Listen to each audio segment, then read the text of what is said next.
Hi. ഇന്നലത്തെ film fair award നിങ്ങൾ ശ്രദ്ധിച്ചോന്ന് അറിയില്ല. That was something special for me as a fan boy.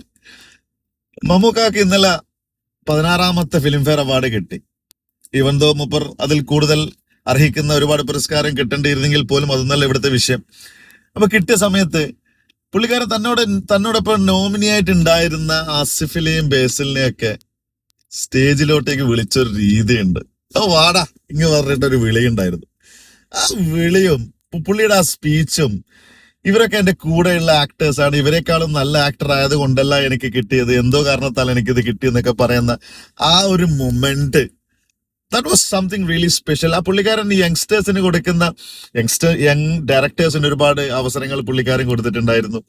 അതുപോലെ തന്നെ പുതിയ ജനറേഷനെ മൂപ്പർ പ്രൊമോട്ട് ചെയ്യാൻ വേണ്ടിയിട്ടുള്ള ഒരു ഒരു ഒരു മാതൃകയായിട്ടാണ് ഞാൻ ഇന്നലെ ആ ഒരു സ്റ്റേജ് ഷോയെ ഞാൻ കണ്ടത്. ആക്ച്വലി മമ്മൂക്കാക്ക് ഒരു ഹെൽത്ത് ഇഷ്യൂ വന്ന സമയത്ത് നമ്മുടെ സ്വന്തം ലാലേട്ടൻ ശബരിമലയിൽ പോയിട്ട് സ്പെഷ്യൽ പൂജ നടത്തി ഇച്ചാക്കാക്ക് പൂർണ്ണ ആരോഗ്യം കൊടുക്കണേ എന്ന് പ്രാർത്ഥിച്ചു വന്ന ലാലേട്ടനെയും എനിക്ക് ഭയങ്കര പ്രിയങ്കരമാണ്.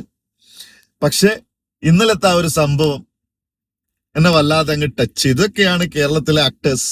ഇങ്ങനെയാണ് നമ്മൾ പരസ്പരം അങ്ങോട്ടും ഇങ്ങോട്ടും, ഈവൻ ദോ റൈവേഴ്സ് ആണെങ്കിൽ പോലും we we respect each other, അല്ലെ? അങ്ങനെയൊക്കെയല്ലേ നമ്മൾ അത് ആ ഇൻസിഡന്റിനെയും ഒക്കെ നമുക്ക് കാണാൻ പറ്റുന്നത്.